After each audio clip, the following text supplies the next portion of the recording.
Hi, everybody. This is Jim Cornette, pro wrestling legend, and you're listening to the Book in the Territory Unprofessional Wrestling Podcast. This is the artist formerly known as Daryl Van Horn, James Mitchell, the Sinister Minister, and I'm here to let you know I would rather slam my cock in a car door than to miss the dulcet tones of Hard Body Harper, my illegitimate son, on Booking the Territory podcast.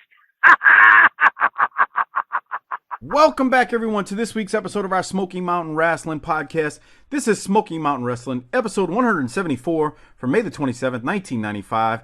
I am sitting here with Doc and not Hard Body Harper once again, so we apologize. But hey, we're here. We keep doing this thing, and this show keeps on rolling. Today, we're going to talk about the highlights from Volunteer Slam 1995, and oh boy, we've got a curveball coming today with Jim Cornette. But before we get into all of that, let me welcome in the man who started this podcast with me. It's like the old days right now, Doc, where it's just me and you. Doc, how you doing this morning? I just want to say Merry Christmas. Ho, ho, ho.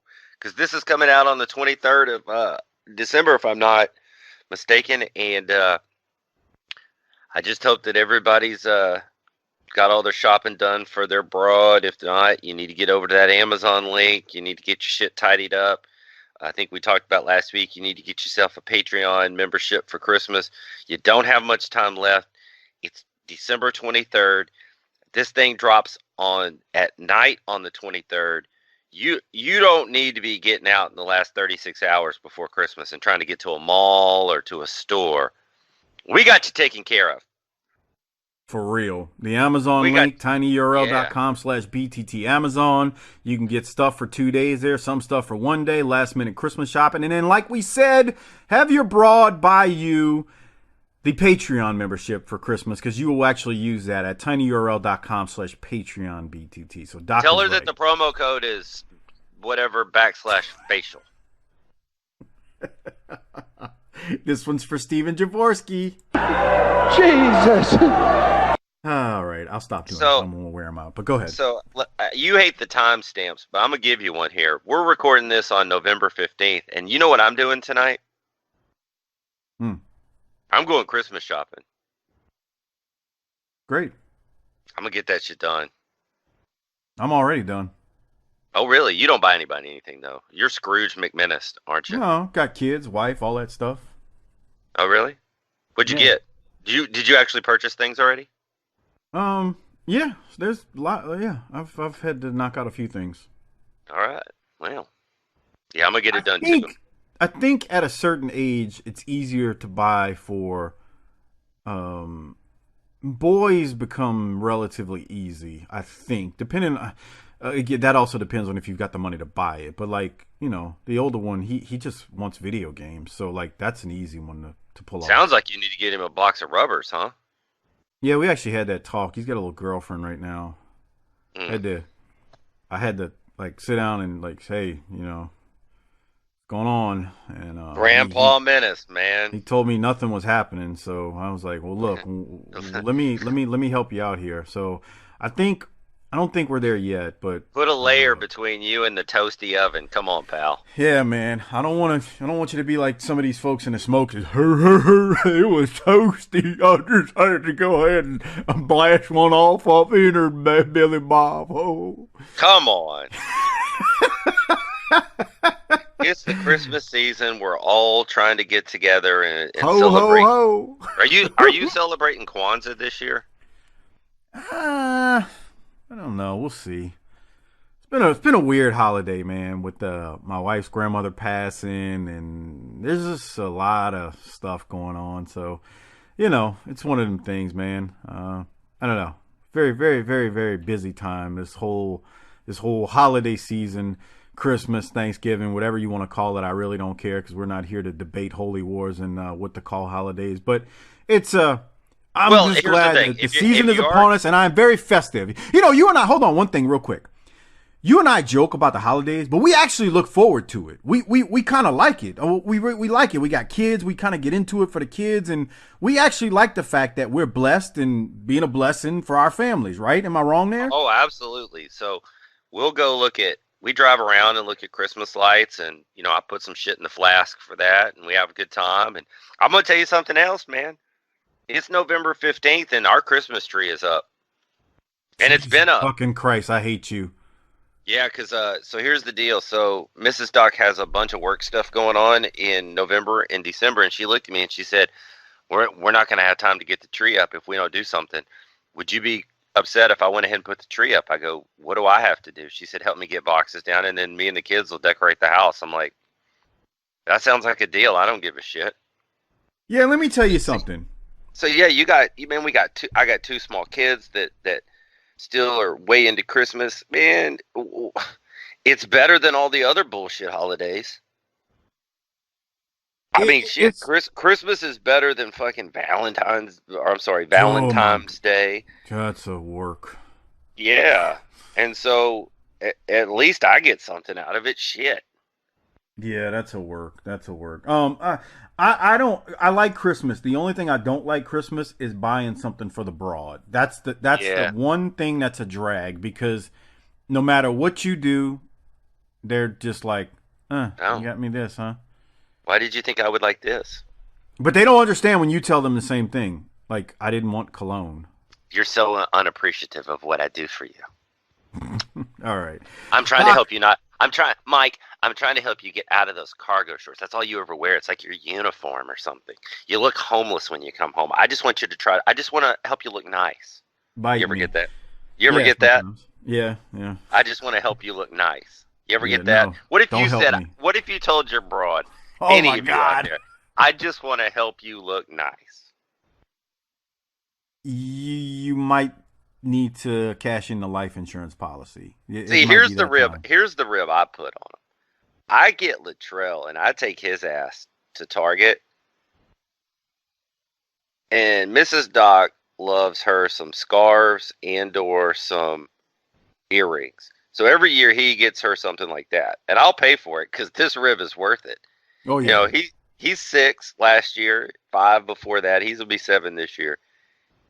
What a 7-year-old boy thinks is awesome is not what Mrs. Doc thinks is awesome. So he'll like, "You think she'll like this?" I'm like, "I sure do. Leopard print looks great, pal."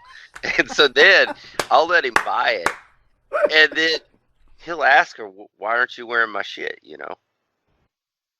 That's a great rib. That's a great rib. So I just let it. That one's a free one out there for all you guys. I'm gonna let everybody have that, not just the patrons.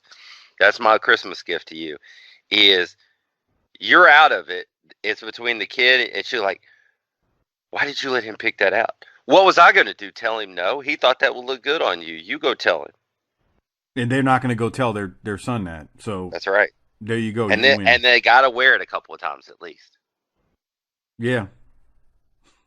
I love it. That's a great one. Yep. Chestnut checkers, pal. Yeah, buddy. That's it. All right, Doc. So you want to get into, what do we have here? Episode 174, May 27, 1985. May 27th. And we're going to look at the Volunteer Slam. And I got to tell you, I like the Volunteer Slam. This is a good episode, man. Oh, go ahead. I didn't mean to cut you off. There's just a lot of cool stuff that we're going to get to see in this episode, and I'm really just feeling blessed to see it. Agreed. Real quick, shout out to Disrespectfully Classy, Marky Blassie, Kyle Riley, Mike Childry for their generous patronage contributions every single month. And like I said, this is the highlights from the Volunteer Slam 95, and we've got some curveballs coming this week. This is the last Volunteer Slam, so I guess we need to make note of that, because if you remember, this was the first big show we did for Smoky Mountain Wrestling when we first started this venture nearly 4 years ago with Smoky Mountain Wrestling. So keep that in mind. We kicked it off. I don't want to say kicked it off, but we had the first Volunteer Slam, and now we get the last one. So enjoy it, because this is the last one we'll do. Is this the one that I don't think it is. I think a while back Noe said that we were getting ready to do his favorite show. I think that already happened. I don't remember which show he said. I don't know if it was Bluegrass Brawl or which maybe, one. So maybe that was it. Never mind. Yeah, I'm not sure. Whatever. So we go straight to Chip Kessler, who he opens the show and he mentions that we're going to see the highlights, and then we head to the first match, which we go to Boo Bradley versus Killer Kyle in a Jersey dog collar match. Now, remember, let me explain this. There were 4 bags on each corner post in this ring, and the goal is to find the dog collar that has spikes on it and studs on it. So that's the ultimate goal of this match.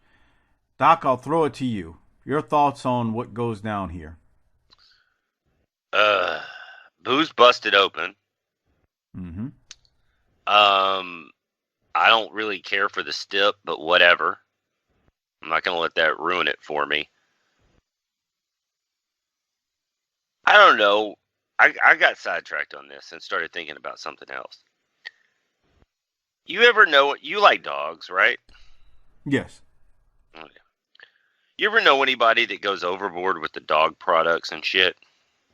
Oh, yeah. I've known people like that. That just, I mean, I get it. Their dog is their family. It's a lot of people don't have kids, and I got to be honest, a dog is actually easier to care for than a fucking kid, so I get it. But I do know people who literally go a little overboard, and I'm not mad at you for doing so. I mean, I get it. I want dogs to be treated well. I love dogs. You do too. Yeah, but it's like, oh, look at this little motorcycle jacket I bought from the Harley store for little spot here. I paid $375 for it. And that's when you queue up the Jesus. Just people that lose their mind over shit, you know. Yeah. Other than that, I didn't. This was in my estimation. This match was decent for what it was. It was decent for what it was. I agree with you. By the way, I stole that line about dogs being easier to care for than kids from longtime Patreon member Chris Cepeda, because he's right. You ever work with somebody who's like, I don't have kids, but my dog's like my kid. And I'm like, that's cute, and I like dogs too, but it's not the same thing, shithead. Well, no, I get it. That's the thing. I get why they feel that way. And again, it goes back to dogs are much easier to care for than kids. So I get it. I get why they say that. But you won't ever deal with the same problems you deal with a dog that you'll deal with kids. That's where it kind of cuts off. So anyway, I mean, I'm not here to judge it and whatnot, but because we love dogs. I mean, Doc's got his dogs, and he's a... Actually, I don't. Oh, that's right. Thanks for bringing that up, though. That's real hurtful at this time of year that we are dogless because we have had some death. So, but I appreciate you bringing that up. So let me ask you a question. When are you going to get another one?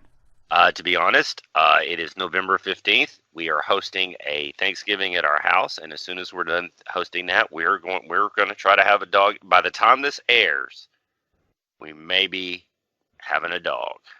Okay. I'm ready too, man. I need somebody that'll go sit out on the porch with me and just let me cut a promo on the missus, and they're just sitting there like, yo, I know she's crazy. Dogs are great. You can just walk outside, sit on a step, and they just are like living a dream out there with you, bruh. And they're out there sniffing their ass and looking at butterflies, and I'm getting promos cut on me in the house. I can crack open a beer and be like, hey, Rover, you believe this shit? And he just looks at me all lovingly, and I'm like, I know. The best part about it is they're so easy to please. Give them a treat and a belly rub, and they're content. It's right. Great. So, all right, this match, Kyle finds actually the dog collar first and starts pounding away at Boo's head with the spikes. Boo is busted open, of course. Eventually, Boo fights back and gets the dog collar from Kyle. The dog collar's got the spikes on it. Things spill to the outside. They get back into the ring. D-Lo eventually gets involved and has his blackjack with him. Boo is able to get the blackjack, and he hits Kyle, and Boo Bradley eventually wins the match. I don't have anything else from it, Doc, but I just wanted to mention what kind of goes down. Any other thoughts from you? No. All right. Yeah, the stip was okay. Nothing to write home about. But Boo wins, and again, Boo is around for much longer than we would have imagined. So there's that. We go then to the USWA Tag Team title match. It's PG-13 versus Tracy Smothers and the Dirty White Boy. And let me tell you something. This crowd was hot for this match. They were on fire, I thought. Long story short, I love the finish. But before I go to that, I will ask Doc what his thoughts are on the match. Did you see the old broad on the far side? Yes, Right there. Beulah. She's into it. Man, that's when wrestling was better. Let's make wrestling great again like that right there. Where Can are we the do that? old broads? Where are the old broads at? I told you when I went to ROH, there was one old broad with her old husband, I assumed, and they were old and they were into it. And they were the only old people in the crowd. I want my wrestling to have my old people back. Hell yeah. So I'm with you. Well, and this was just Southern wrestling to a T. They did this right. Can you give me a timestamp of 1404 so that I can give you some in-depth play-by-play? Well, please actually explain what's happening. Your tag team partner ever do this? Hold on. I'm at 1357. I'm going to hit play. Here it is. All right. So I just want to know if you ever had a tag team partner that could do this with you. We got a double team situation. PG whips Tracy off double elbow. A little bit of hand jive and a double elbow. You ever do that? Not like that, but I mean, yeah, I've done double teams with the tag team partner before. But with any hand jive lingo sort of activity that would be... I don't recall. I don't recall. Okay. All right. What else you got?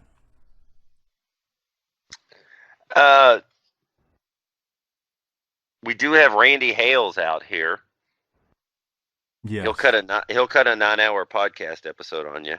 Jesus fucking Christ. I like Randy Hales, but his voice is just holy shit. Boy, it is Southern.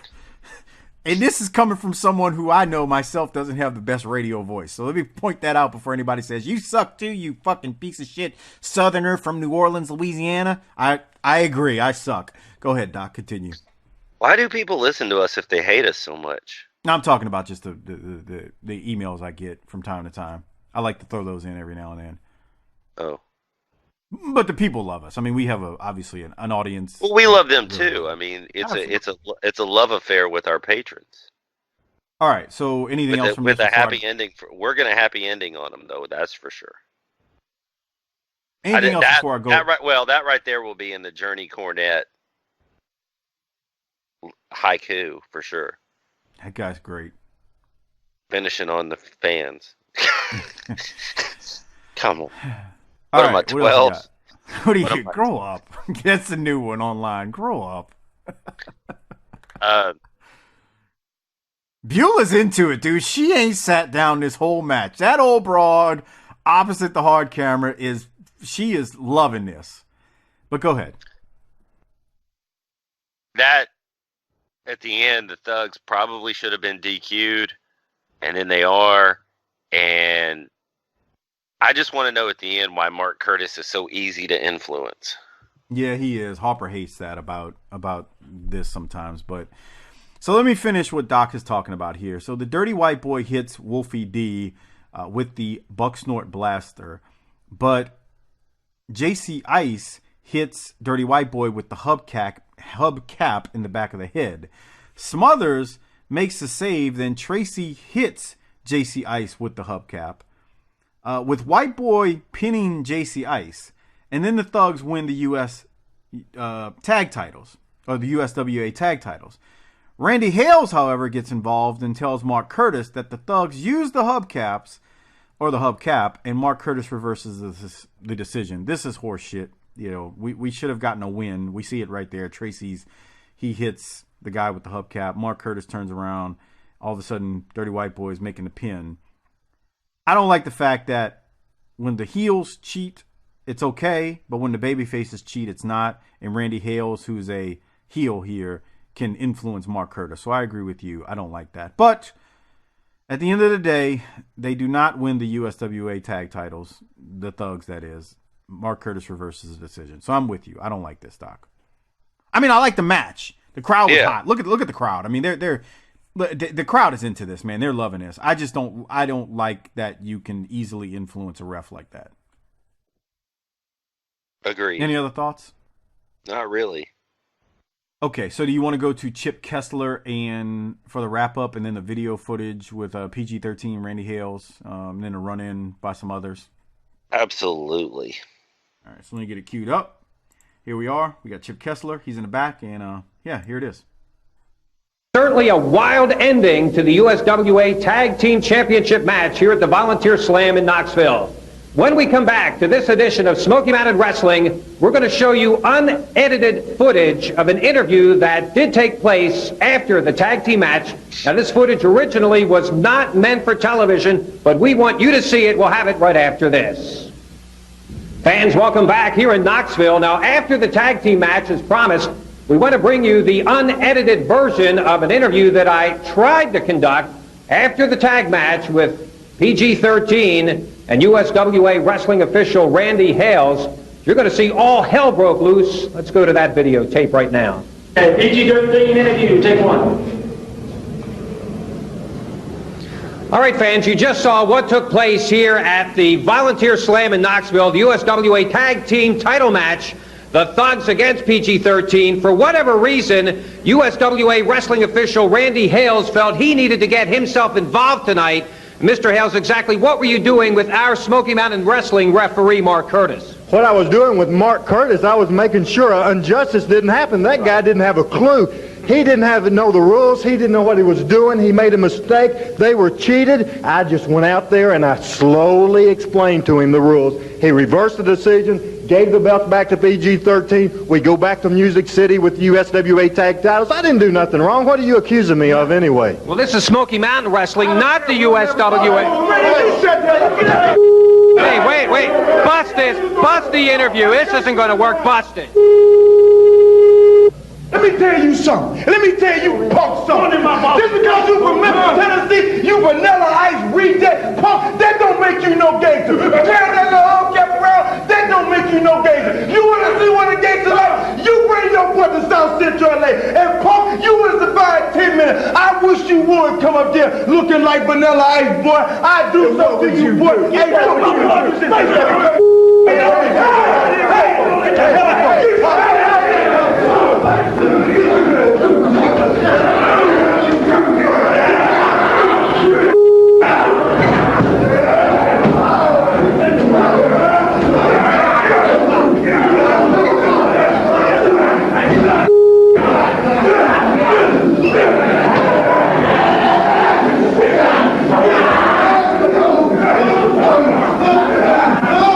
Fans, welcome. Well, Doc, you want to explain what we saw with this brawl that just happened with all of them? And we literally got the Thugs, the Gangsters, and the Vanilla Ice Rejects, as New Jack calls them. Yeah, they all descended on the interview and decided to whoop ass on each other. And we got what appears to be like a three-way thing here, maybe. Who knows? We'll see. Which, the last time they did something like this was one of the best angles we ever had, which was the Studs, the Heavenly Bodies, and the Rock and Roll. Man, I thought New Jack kind of had a point. They got the trump card here on these other two teams.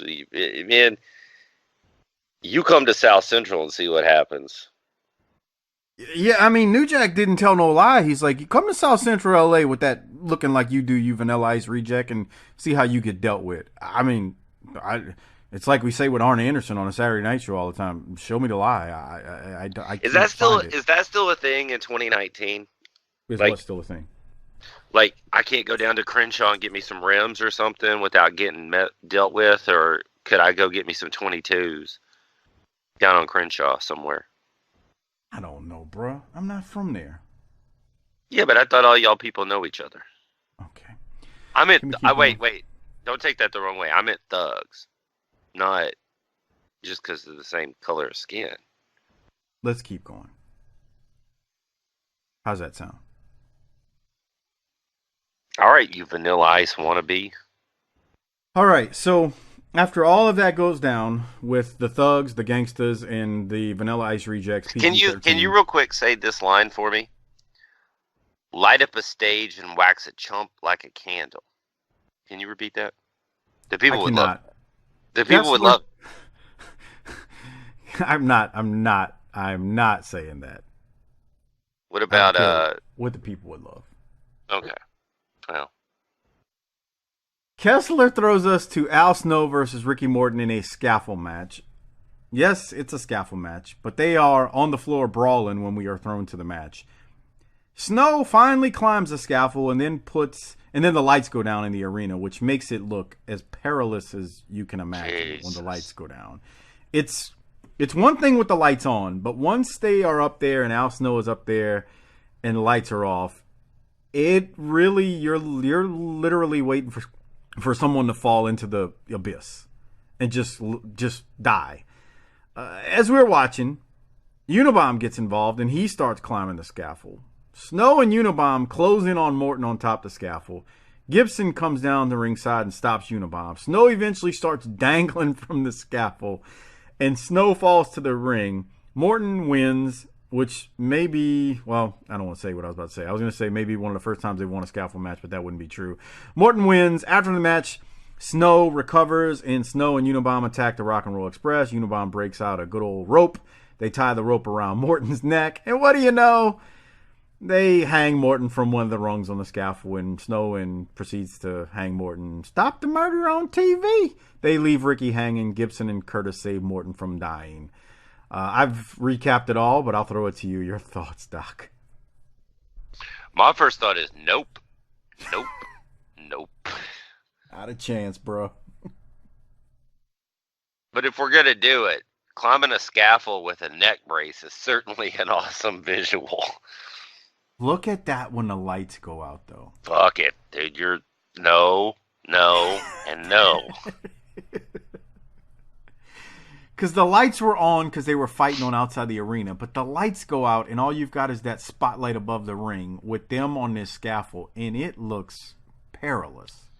And we've talked about this on the other scaffolds that we've covered. It's just, you can't do anything exciting up there. You can't.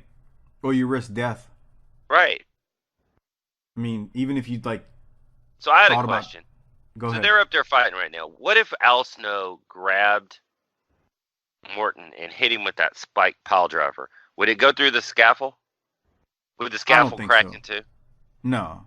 It's a metal. That's a metal rung up there. It's not going to break. Well, that's to my point. So my point here is that the Smoky Mountain scaffold was actually sturdier than I expected. I mean, I'm not getting up there, but it was actually better than I thought. I think Corny too understood, what they needed to do to have a sturdy scaffold, because that thing's not swaying or anything. It's pretty sturdy. But speaking of Corny, how much less do you think Al Snow got paid for falling off that scaffold than Corny got 9 years earlier? Oh man, that's a great question. He'd never answer it. Maybe he being Corny. Maybe he would. I don't know. But it wasn't $10,000. No. Which is what Corny got, right? Didn't he say that they all got $10,000 each? I thought. I don't remember, but I was just thinking that it's not even close. Yeah. Al Snow probably got what, $300? Bruh, I don't know, but it ain't nowhere close to what. And how are the Rock and Roll living? They've been in this promotion for 3 years now. Well, you mean living like how much they're making? Yeah. So, a couple of things here. They're working the indies right now. Don't forget that. They're charging, they can make a decent amount working indie shows. The other part, too, is not only they work in indies, but they're your top paid guys in this promotion. And they're selling gimmicks. And the gimmicks are still flying off the shelves. Don't forget that. So that answers that question. Now, I ain't going to tell you they're making top dollar and they're living a lavish lifestyle, but they're doing okay. They're grinding out a living. Yeah, I mean, that's the thing. They're grinding out a living. Nobody's rich, but they're grinding it out. So, yeah. All right, any other thoughts on this scaffold match and Morton eventually getting hung at the end of it? I prefer to use the term lynch. Okay, lynch. That's fine. I mean, it's a hurtful term, but all right. Is it? I'm not. For that we're watching him here. There's a point here where his feet leave the ground that I was like, whoa, wait a minute. Yeah. Right about. Hold on. Morton's doing either a great job of selling it or he's about to lose oxygen. Which is awesome. They love hanging people in the Smoky Mountains. Do you realize that? It's heritage, not hate. Okay, John, I'm not going there. I'm talking about the promotion. They love hanging their wrestlers in Smoky Mountain Wrestling. Okay. Anyway. All right, Doc. Any other thoughts on this before we keep going? This was better than it had a right to be honest. I think I agree with you on that. I think they did a good job with this. You know, scaffold matches are not all that great. We've had this talk. I don't want to talk about it again. We talk about it all the time. But I think it was better than it had a right to be. So, all right. This is about to be racially insensitive, isn't it? Well, let's hit play and listen to Al Snow here and Unabomb, who are backstage. They're still the Smoky Mountain Tag Champs, obviously. And this is after Snow and Unabomb just hung Ricky Morton. Here it is. I've got time on my hands, and I'm just hanging around. Just like you, Ricky. You were hanging around. You thought you had me, didn't you? You thought you had me. It was bad enough you stuck me 20 feet in the air. You thought you had me. But like every other time, Ricky, you don't know what to expect. You don't know where we're going to come from. In Johnson City, he came out from underneath the ring. Tonight in Knoxville, we hung you like a piñata.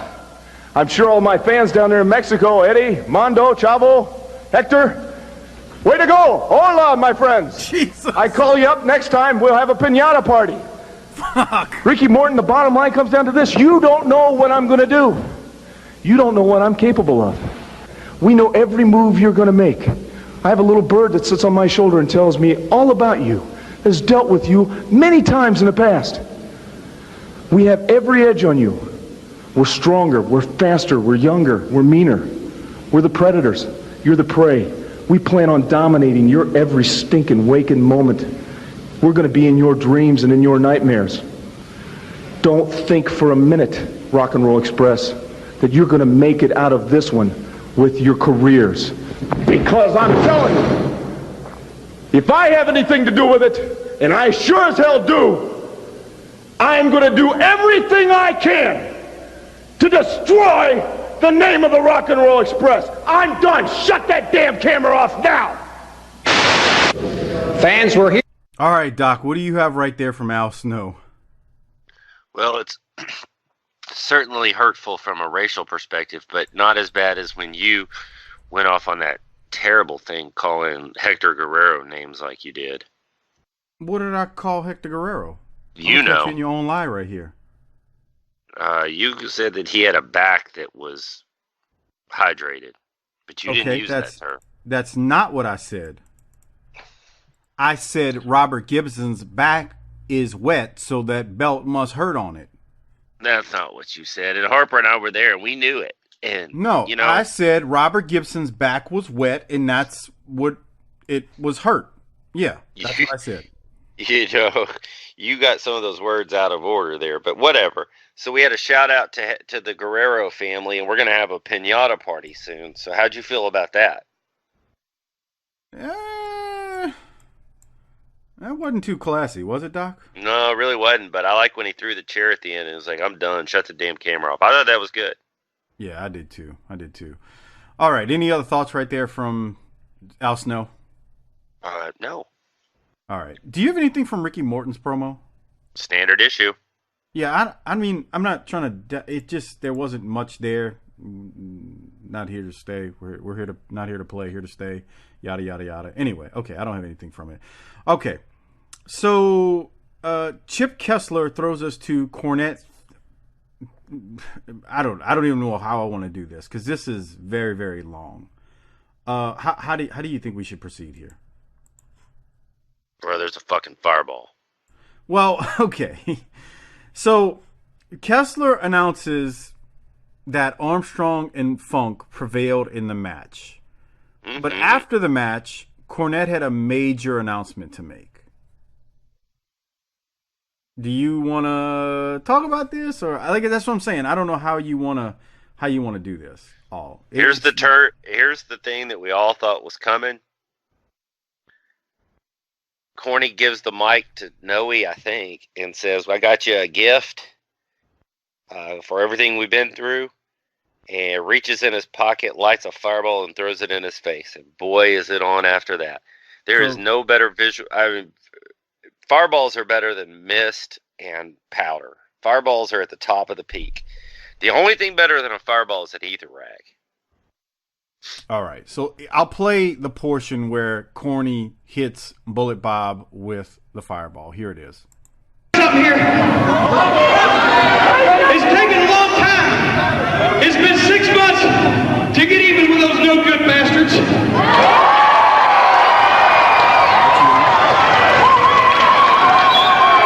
But I think we did it here tonight because just like we said, they got carted out. And I owe a debt of thanks to Terry Funk. But most of all, I owe a debt of thanks to Bob Armstrong.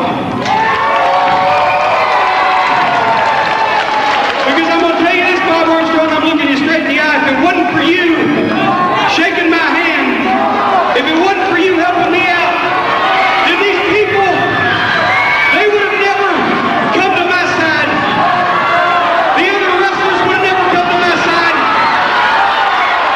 And most of all, I never would have got even with the gangsters. And I know that all of you can think what you want to think and say what you want to say. But I'm telling you right now, if it hadn't been for you, I'd have never got even with those guys. And what I want to do right now, to express my gratitude for these 6 long months, I got you a present, I want to give it to you. Jim Cornette with a present for Bullet Bob Armstrong. This is great. Wait a minute. There's a fireball from Cornette on Bullet Bob Armstrong. What kind of present is that? What kind of present is a fireball? And now Cornette using a tennis racket on Bullet Bob Armstrong.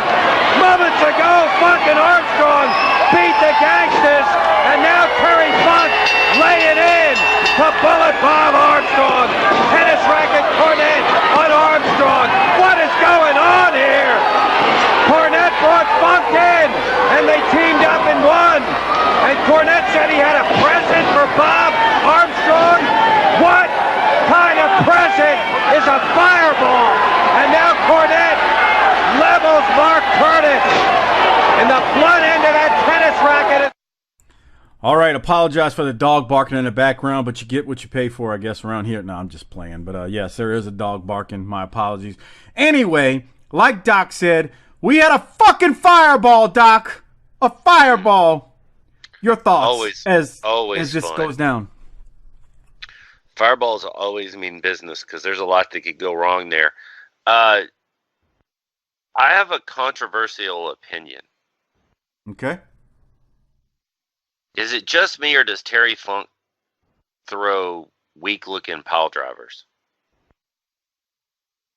I'd have never really thought about it, but, I mean, it's okay. It's not the greatest, but okay. I don't think it's terrible. Well, we have a new guy in the ring here. Not yet, but he's coming. And he's going to do a swinging neck breaker on our good friend Mr. Smedley. There he is. Yeah. He's going to look at this. He's going to hook him up in a full Nelson. Give him the master lock. Sure. When he's spinning him around, I sure hope that Bobby's fanny pack doesn't fly off. Yeah, me too.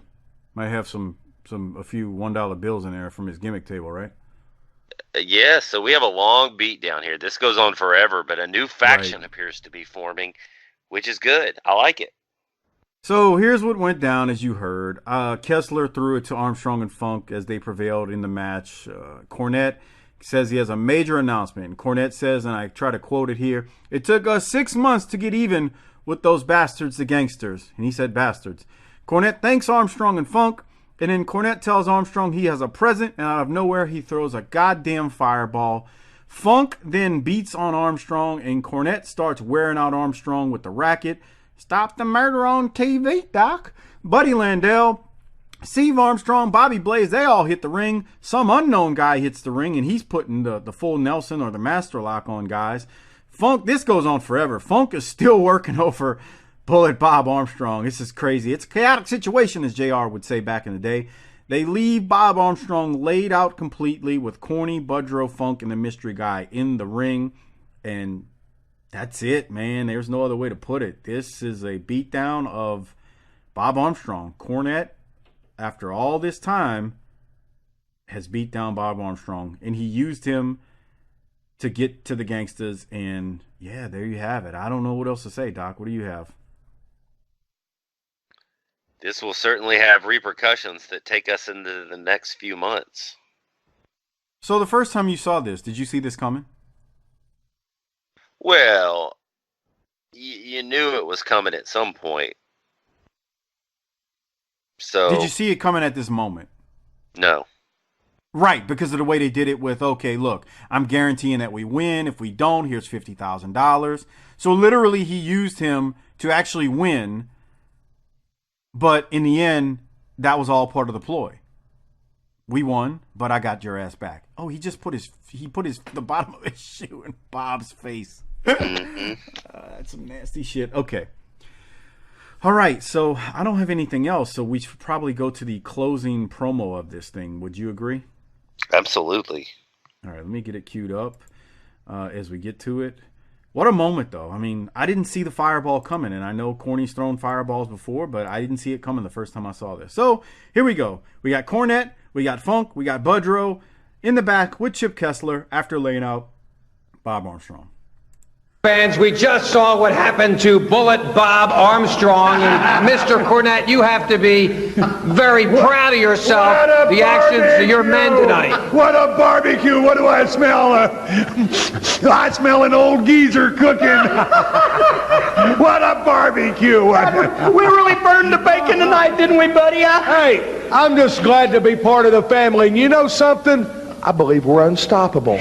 You know something, Chip Kessler? I love it when a plan comes together. It took me 6 long months not only to get even with the gangsters, but also Bob Armstrong. You remember Thanksgiving? You remember that little stipulation you cooked up? You remember when I crawled across the ring on my hands and stinking knees and puckered up and kissed your feet? I hope you remember that real well, because that's what caused that right out there in that ring. That's what's caused me to plot and plan so long. And I got it all done all in one night. The gangsters and Bob Armstrong and his whole stinking family and a couple of the jabronis to boot. I've never been so happy in my life. What is this? Who is this? What is this? Are you an idiot? Didn't you take biology in school? This is the Punisher. And believe me, you may not know anything about him now, but there's going to be some people finding out about him in the future. As a matter of fact, if you want to know more about this whole plot, about how this whole plan came together, then come meet me next week right here on TV, and I'll be glad to enlighten your little pea brain, along with the rest of those mental midgets out there, as to exactly how this whole thing took place. Jerry, I love you. How would you like for us to cook your goose? All right, fans, I want to find out. I know you want to find out. And we'll be with Jim. Look at this fireball one more time, Doc. Whoosh. What a great fucking scene, huh? Very much. All right, so your thoughts on the promo there that closes out the episode. Funk was funny. And do you want to tell the people who the Punisher is? Why don't you? Why don't you? Why don't you? Why don't you? Because I don't know. Neither do I. Who is that? I don't know who he is. I don't really care, to be honest. I don't either. Because you're just going to happen. My email will get lit up with, this is such and such. And I'm like, okay. Nah, I if you know, that's great. Let us know, especially in the Facebook group, because I'm sure someone will know and let us know there. I don't know. I don't have a clue. I didn't look it up either. I'm sure I could have found out, but I didn't look it up. You really don't know, do you? No, I don't. Who is it? He's Bull Buchanan. Okay, I watched this a while back, and I felt like I looked it up then, and I didn't. This is how much I care. You know how you look things up to know something, but you don't commit it to memory? That's what I did here. I don't have that problem. Oh, yes, you do, because you forget things all the time. Okay, any other thoughts? I don't care. Bull Buchanan, that's great.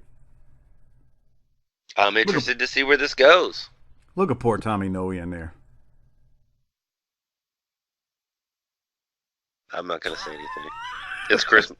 It's Christmas time. I don't want to ruin anybody's Christmas. Tommy, looking at that fireball being thrown. What a scene right there. Look at that fireball. That's fantastic. I love it. That is great. It is. All right. So this was good, man. A great episode. Let me tell you, Volunteer Slam, that a lot of everything here was taken from. Volunteer Slam 4 was May the 19th of 1995 in Knoxville, Tennessee. It drew 1,550 people, according to the records I'm looking at. There were other matches on the card. I mean, we went over the Ricky Morton and Al Snow Scaffold match. We also went over, obviously, Bob Armstrong and Terry Funk versus the Gangsters. And then we also went over USWA tag title match with PG-13 and against the Thugs and Boo Bradley versus Killer Kyle. The other matches on that card were Steve Armstrong actually defeated the Smoky Mountain champ Buddy Landell via DQ. So Buddy held the title, keeps it.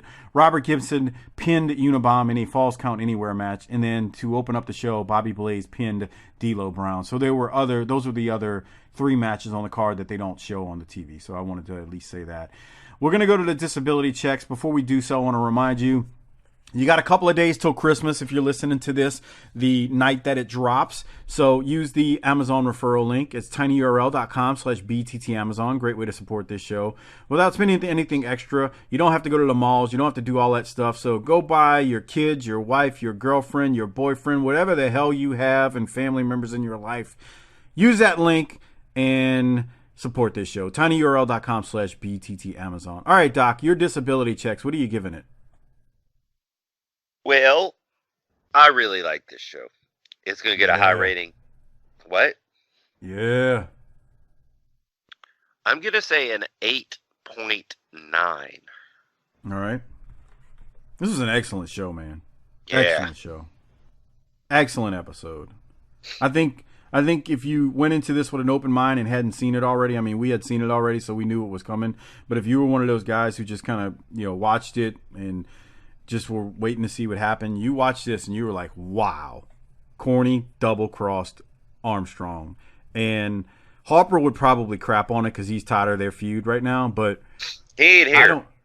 I don't know if – I honestly don't know. I figured at some point – Harper's not here because this comes out on December 23rd, and he's planning to come down all y'all's chimneys and take a shit in the living room floor.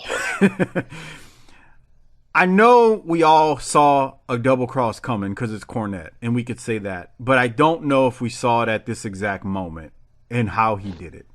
And that's what I'll say. So this was a phenomenal episode with that. So you said 8.9? Yeah. Great. We'll do the Government Cheese Award time now. And let me point out, remember, we said at the beginning of the show, please get your wife, your girlfriend, or family members out there who love you and want to give you what you want for Christmas. Have them buy you a BTT Patreon membership at tinyurl.com/Patreon BTT. That's tinyurl.com/Patreon BTT. Not only are they giving you what you want, but it's probably less expensive than what they're already buying you. Again, that's tinyurl.com/Patreon BTT for over 200 plus Patreon exclusive shows. All right, Doc. I'm giving my Government Cheese Award to Cornette. It's kind of hard not to. He broke out a damn fireball. It's not something we see every day. But he broke out the fireball, and he got back at Bullet Bob. So Corny's getting mine. Who's getting yours? James E. Cornette. Kind of hard not to, huh? He threw a fireball, dude. Yeah, I agree. He threw a fireball. All right. So Corny gets it from both of us. Doc, what do we need to talk about before we get out of here? I don't think we need to say anything else other than we hope all of our sweet, sweet patrons out there have a very, very Merry Christmas, Happy Hanukkah, Kick-Ass Kwanzaa, whatever else it is that you celebrate. We say Merry Christmas here, but we're also okay with Happy Holidays because we're an inclusive crew and we have no war on Christmas. Yeah. I'm with you. I don't care what you call it. I don't care what you celebrate, whether it's Christmas, all that stuff, Kwanzaa, Hanukkah, whatever you celebrate or don't celebrate, because I was reminded of someone who doesn't celebrate one time. Someone at work said, "How was your Christmas?" And he said, "I don't celebrate Christmas, but my December 25th was great." That's the kind of attitude I'm looking for. Anyway, whatever you celebrate, we hope you have a great time during the holidays and whatnot. There's that. Doc, get us out of here. Hit the tagline. Book it, bitch.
Before we get out of here, I want to say thank you to all of our patrons out there for supporting this show and making this show possible twice per week, every single week with the Smoky Mountain shows and the NWA shows. And, I mean, look, I know you get extra shows, but ultimately, when you are a patron for us and support us on Patreon, we thank you because it does help the 8 free shows as well. So I know we do extra stuff, but with that said, patrons out there such as yourself, thank you for being patrons. And if you're not one, remember, become one at tinyurl.com/PatreonBTT. Over 200 plus episodes are available on Patreon for you to enjoy and listen to extra stuff that we've done, wrestling stuff, non-wrestling stuff. And when I say non-wrestling stuff, it's nothing political or social things in the world. It's just Harper, Doc, and I having tons of fun talking about just utter stupidity for entire episodes. So that's what you have to look forward to. There's a lot there. The Dallas Cowboys ring rat house. Harper talking about the worst places to take a dump. So much stuff that's available on Patreon. Now, I also want to say a special shout out to our Hall of Fame Patreon members, Don Dipponet, Lee Russell, MDQ for Life, George Davis, Kevin Carter, Michael Angel, Bob Richards, Rocky Suazo, Christopher Champer, Will Harkey, Robbie Dyson, Rick Beebe, Brad Duknife, and Tom Schlegel, Coach Joey Chase, a.k.a. Willie Chase, Steve Malbasa, LaRon Brown, Kenny Byersdorf, Glenn Abbott at GA WrestleNut on Twitter, Bobby Murray, Marlon Mueller at Halfpoints Point on Twitter. Keep cutting those promos, kid. You're the man, Marlon. Thank you, man. I appreciate your support. Long time. Josh Warren, you too, long-time supporter. Everett Starr, Mike Childry, Kyle Riley, Disrespectfully Classy, Marky Blassie, Craig Norman, Johnny on Patreon, the great John Dean at YRC21 on Twitter, Josh Dunn, Ryan in Auburn, good old Justin, Robert Smith, Joseph Ice, Tim Morecci, the BTT Research Department, Adam Price, Brian Evans, Mark Wilson, Armando Martinez, David Jordan, Jesse Jacobs, Chris Myers, Gerald Green, Mitchell Johnson, Mike Prue from the Bottom Line Cast. Make sure y'all check that show out. Him and JV do a great job. And Mike Prue is also a co-host on the ECW Extreme Live Cast on our Patreon feed. Will Parker, Jeremy Bryant, Classy Alex, David DeVries, SV Pagem, Bill Sousa, Big Rich at Spyboy Sportscap, Ari Miller 39, Jay Shiny, Ruben Espinoza, Merciless Jones, Jesse Lucas, Chris Browning, Justin _Andrade, Coleman822, Marty Howell, T-Hog94, Godbold Unreal. Thank you for all of your support. And lastly, like always, thank you to everyone. I can't forget, check out the Bottom Line Cast with Mike Prue and JV. They have a podcast series where they're getting close to the end, but they've chronicled the career of Stone Cold Steve Austin month by month and on a weekly basis. It's a really good show. They basically just go through Stone Cold's entire career. I say entire career, it's mostly his WWF stuff, but Mike and JV also do the ECW show on our Patreon feed, and that show they do on their free feed. Just search the Bottom Line Wrestling Cast or go on to Twitter at Bottom Line Cast and you can find them. Thank you, everyone, for all of your support. That's it. We're going to get out of here. You know what Harper always says when you get out of here? When we get out of here, book it, bitch.